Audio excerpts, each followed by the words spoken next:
Assalamu alaikum wa rahmatullahi wa barakatuhu. The beautiful Ramadan is dawning upon us, and in a few days, inshallah, we will enter the realm of God consciousness and getting back closer to Allah subhanahu wa ta'ala. The Allah subhanahu wa ta'ala, He introduces Ramadan to us in the Quran by saying the purpose and the goal is taqwa. Taqwa is the iman rising and feeling the closeness to Allah subhanahu wa ta'ala. We live in a world where loneliness and individualism has become rampant everywhere. I don't know if it's the result of COVID or something else. Maybe social media has made us just sit there on our phones all day, all night. So it's time for us to go out of our boxes and start to connect with Allah subhanahu wa ta'ala on another level. We all know that the mindset is the key to any task. The mindset can make you destroy yourself, and the mindset can make you rise and feel your importance and your presence in this world. So with Ramadan, inshallah, get ready mentally that you are going to go through certain tests and trials knowing yourself.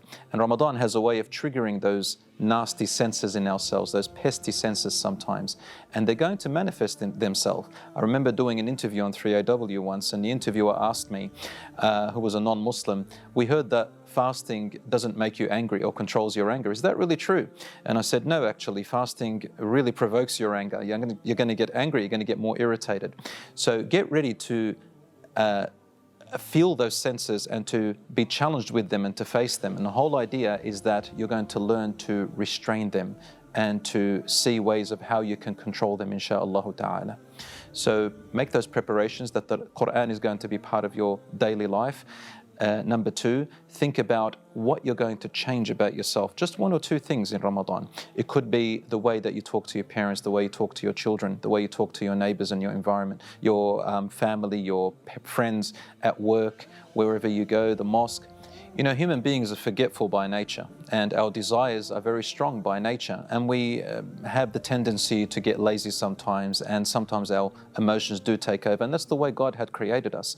So Allah subhanahu wa ta'ala wants to help us through a means that we might not see right at the beginning as beneficial, but Allah tells us you may hate something when it's actually good for you, and you may love something when it's actually bad for you. Wallahu ya'lamu wa antum la ta'lamun. Allah knows and you just do not know. The God who created us. It's natural for us to feel, here we go again, we're going to have to fast again, what's the point? We have to wake up for suhoor, we're going to feel tired. And that is true, you know, pain, tiredness is part of our life. We go through it anyway. But when we take away the essential part of our life, which is food, drink, and, you know, our desires for a short time during the day, it really makes us go back to a few very important factors that we realize when we go through Ramadan. Number one is appreciation. Rasul Sallallahu Alaihi Wasallam did talk about how when a fasting person breaks their fast, at the time of breaking the fast, at iftar, how much you actually celebrate. You feel a form of celebration. You feel a feeling of rejoice, as if you're having Eid. And Rasul Sallallahu Alaihi Wasallam was happy about that and says, rejoice and celebrate because you appreciate what Allah had given you. And if you look at the, I don't know if people know about this, Maslow's hierarchical pyramid, it says that human beings, you know, the thing that all human beings are equal is survival, their food, their shelter, their clothing. And Ramadan puts everybody on that equal scale. You start thinking about your food and your drink. I mean, think about any other time when our desires overcome us and we're hungry. Our desires go less and we think, well, I'm going to have to eat and drink before I go and play, before I go and do this or before I go and do that. You don't really find entertainment, much of an entertainment, when you're hungry and thirsty. And so in Ramadan, you get to experience that and you start to focus on what's the most important thing in life. And you refocus on what, before Ramadan, what are the things that you used to stress about?